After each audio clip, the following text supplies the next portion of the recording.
dito sa barko ay may katuwaan na contest, singing contest, at nailista po tayo ni Mrs. Bahala na si Batman. Napaka-memorable ng pagkakataong ito.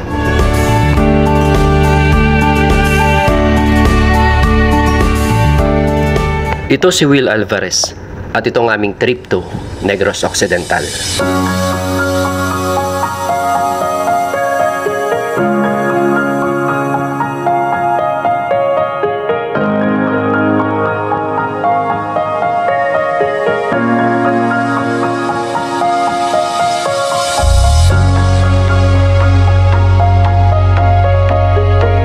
Pagkalipas ng 3 dekada,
Doña Saisi. Lalabas kami para tumingin ng pagkain kasi nagugutom na kami. So yung mga gamit namin ay naka-safe na dun sa sa aparador. Para tayong wala sa barko na. Para nasa hotel.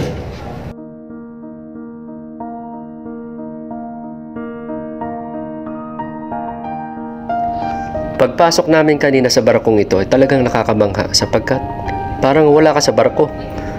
Para kang nasa mall o di kaya nasa hotel.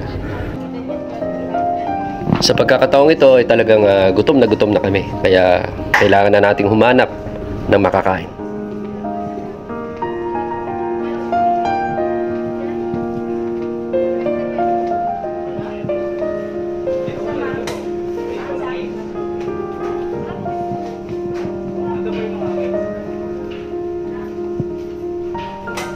Isang order. Pinakbet. Pinakbet. Yung karne magkano? At first time kong makakita ng ganitong videoke. Astig, di ba? Sarsyadong bangus. 155 pesos. Yan. Pinakbet. Bili kami ng tasa, magkakape. Yes, 200 pesos na tasa. Ito 420.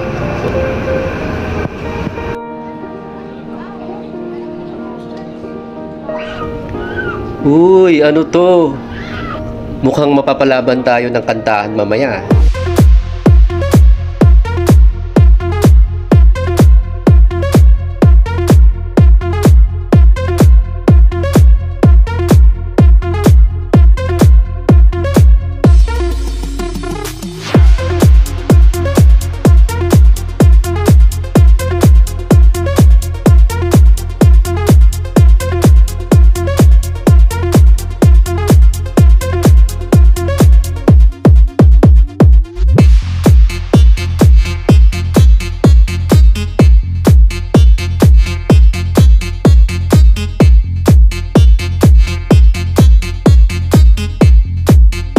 So, yun na nga. Dito sa barko ay may katuwaan na contest, singing contest at nailista po tayo ni Mrs. Bahala na si Batman. Nobody knows, nobody knows, nobody knows, just... Mananalo yata ako. So, yun na nga, kinakabahan ako. Mapapakanta ng wala sa oras dahil sa babaeng ito. You're my sweetest addiction. You're my strongest inspiration.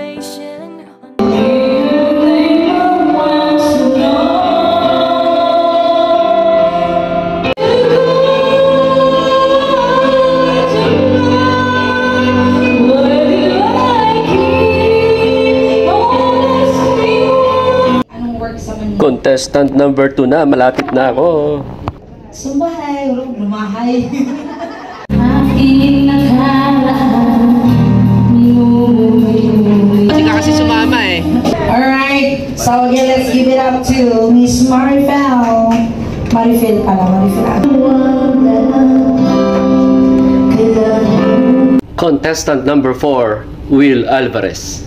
Alright, saan po kayo pupunta ni ma'am? Saan ba? Tabo. Tabo, Microsoft. Sa ano kayo bababa? Sa Bacolod. Bacolod. Si ma'am ba ay taga Bacolod? Hindi po, taga Rizal. Siya po talaga yung taga Rizal. Huwag na natin patagalin guys, si Sir ay kakanta na. You'll be safe. Let's give it up to Sir Will Alvarez to sing a song, You'll Be Safe Here. Palakpakan natin guys!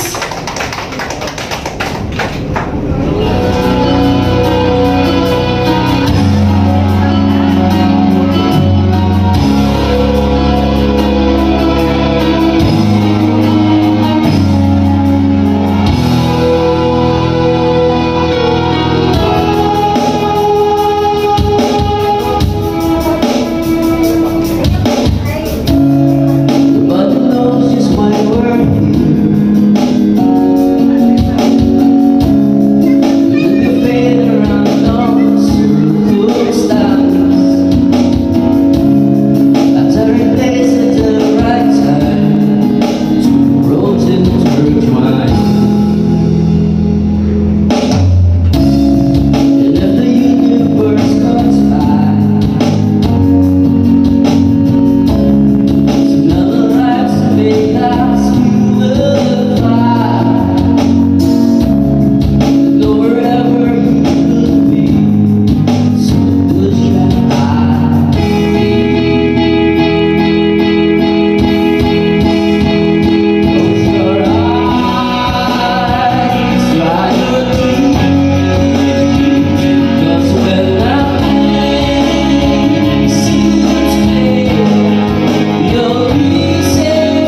today's yoga challenge is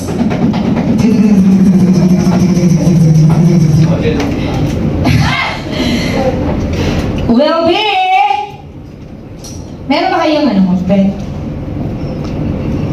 Ako na nga lang, will be,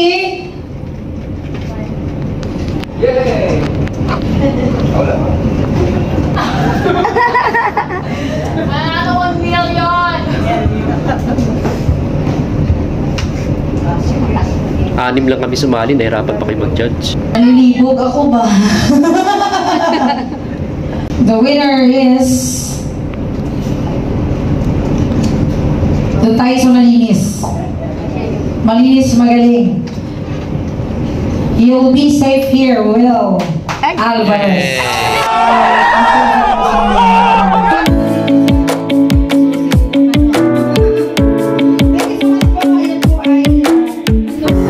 Kahit katuwaan lang ang contest na to, ay hindi ko ito makakalimutan sapagkat ito ay nagbigay sa akin ng sobrang kagalakan. Ito ay history sapagkat bihira lang ako sumali sa ganitong contest tapos sa barko pa. Kaya talagang napaka-memorable. At higit sa lahat, ako pa yung pinalad.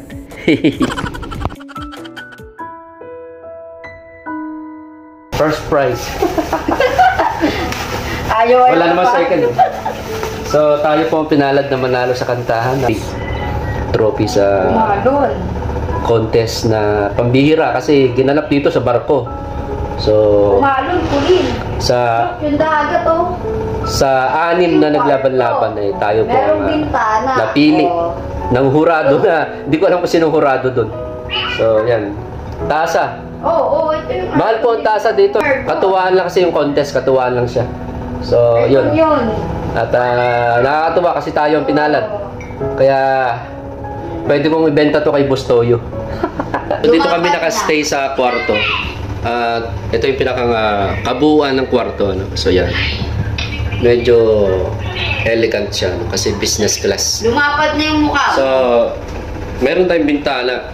Meron tayong bintana dito na yan ang ating makikita. Yan ang ating view. So, makikita natin yung dagat talaga. As in, puro dagat. Lapad ng mukha mo. Lapad daw ng mukha ng kausap niya.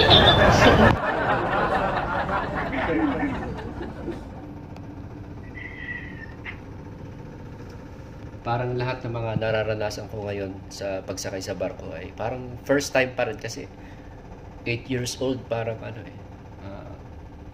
hindi ko masyadong maalala yung lahat. Pero ang alam ko lang, naalala ko lang, ay medyo luma yung barko na nasakyan namin dati. Kasi nga, ordinary lang nasakyan namin dati. Pero ngayon ay talagang very satisfying. Satisfied kami sa barko na to sapagkat napakaganda ng experience kasi parang hindi siya barko.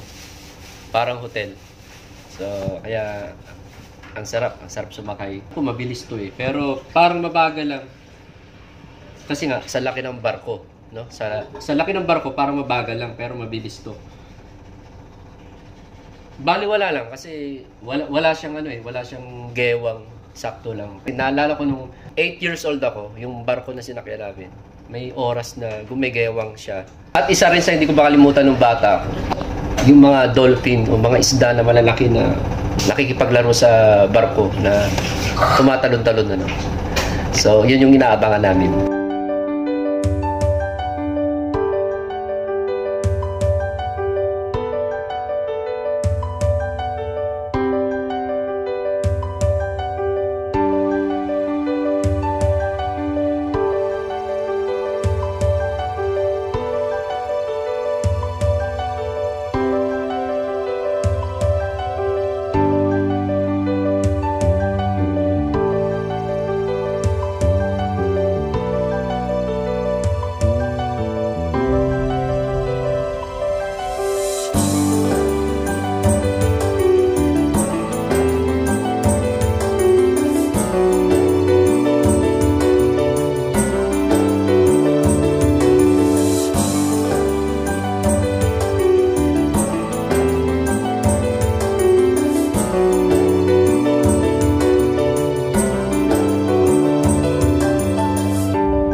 Bihira lang mangyari sa buhay to, kaya hindi namin pinalagpas na makaakyat kami sa pinakamataas na parte ng barko. Napakalakas ng hangin, di pagkardiyo. First time naming maka-encounter ng ganito kalakas na hangin na wala namang bagyo, talagang against the flow lang talaga yung hangin. Napakalakas. Hindi mo pwedeng hawakan ng malamya ang cellphone sapagkat maaari itong lumipad o malaglag. Ako kailangan experience. Napakalakas talaga.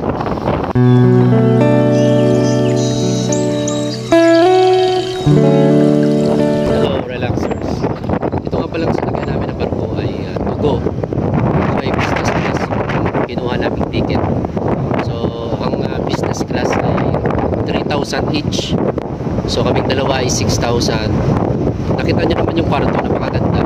At sa business class na ticket ay free na breakfast at saka dinner. So, yung dinner mamaya libre, at saka yung breakfast bukas. Very nice experience, talagang memorable. So, ang ganda nitong lugar pinuntahan namin. Nasa dulo kami ng barko, so napaka-romantic. So, mamayang gabi baka bumalik kami dito.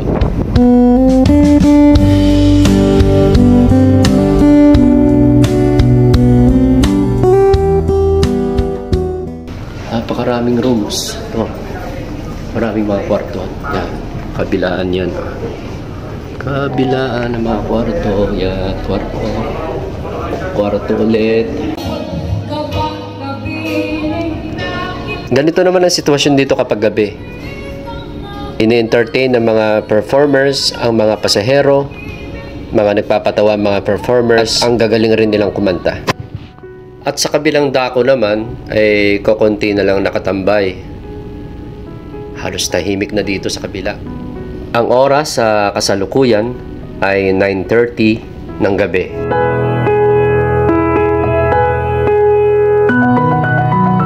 Di mo akalain na mga mura rin pala ang kape dito. Meron ditong kape na sa halagang 60 pesos, 70 pesos, 90 pesos pataas ay pwede ka na magkape.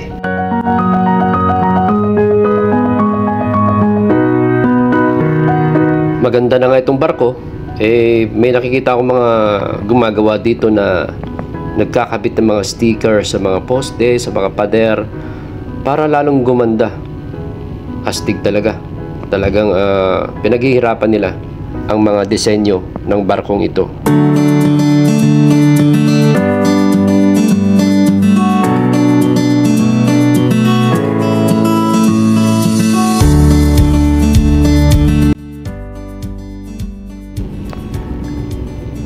Ang parte ng barkong ito ang nagsisilbing sentro ng barkong ito, na kung saan ay makikita natin ang nagagandahang mga hagdan nito na para bang inspired sa pelikulang Titanic.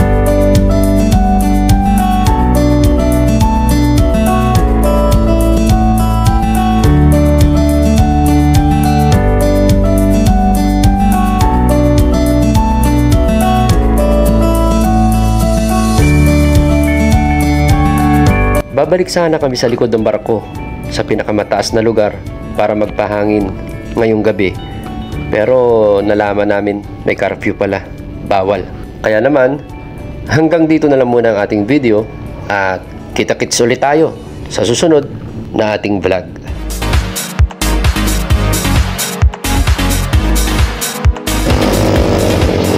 Carlax TV.